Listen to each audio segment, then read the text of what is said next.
Welcome to today's video where we'll be fixing an issue, the Google Workspace Import Error, which shows up as failed to download users. Client response status, 400. Don't worry, it's a quick fix. First up, this error usually happens when your Google Workspace credentials aren't set up correctly for the API connection. Let's walk through the steps to fix this. First, in Okta Admin Dashboard, head over to your Google Workspace application. Then go to Provisioning, then Integration, and here click on Edit. Next, you'll see an option to re-authenticate with Google Workspace. Click on that. A new window should pop up for you to sign in to your Google accounts. A quick tip: make sure your browser isn't blocking pop-ups before you do this.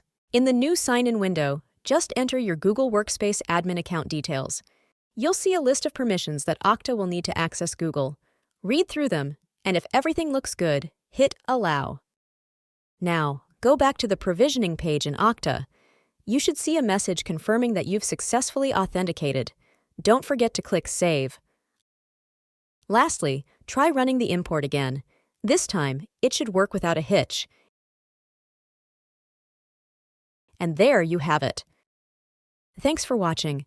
If you found this video helpful, please like and subscribe to us on YouTube.